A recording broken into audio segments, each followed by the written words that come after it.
আসসালামু আলাইকুম everyone, welcome my channel শখের রাঁধুনি। আশা করছি সবাই ভালো আছেন। আজকের আমার রেসিপি পটেটো টুইস্টার সমোসা। বানানো যেমন সহজ, খেতে অনেক মজার হয়। তো এখানে আমি ময়দা আর স্বাদ মতো লবণ নিয়ে দিয়ে দিলাম তেল। রুম টেম্পারেচারে থাকা পানি দিয়ে খুব ভালো করে একটা ডো মাখিয়ে নিব। ডোটা উপর থেকে একটু তেল দিয়ে মাখিয়ে রেস্টে রেখে দিব। এরপরে আলুটা আমি সেদ্ধ আলুটা ম্যাশ করে নিব খুব ভালো করে।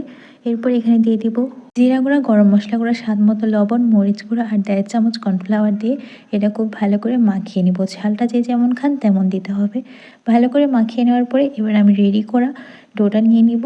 ডোটা আমি ছোট ছোট লেচি কেটে একটা বড় রুটি বেলে নিব। খুব বেশি মোটা হবে না, খুব বেশি পাতলা হবে না। এর মধ্যে পুরটা দিয়ে এইভাবে করে ভাঁজ দিয়ে জাস্ট ছুরি দিয়ে এরকম করে কেটে দিলে একদম সহজ একটা রেসিপি। এরপর এইভাবে করে হাতে আলতো হাতে এটাকে গড়িয়ে নিলে কিন্তু সমোসাটা রেডি। কোনো ঝামেলা ছাড়া একেবারে সহজ একটা রেসিপি। এরপরে তেলটা 50% গরম করে এর মধ্যে সমোসাগুলো ভালো করে ভেজে নিলে রেডি। সম্পূর্ণ রেসিপি ইউটিউবে আপলোড করা আছে, দেখে নেবেন। ডিটেলসে ভালো করে বুঝে নিতে পারবেন। আজকে এইটুকু। ভালো লাগলে অবশ্যই চ্যানেলটি সাবস্ক্রাইব করে দেবেন, লাইক অ্যান্ড শেয়ার করবেন।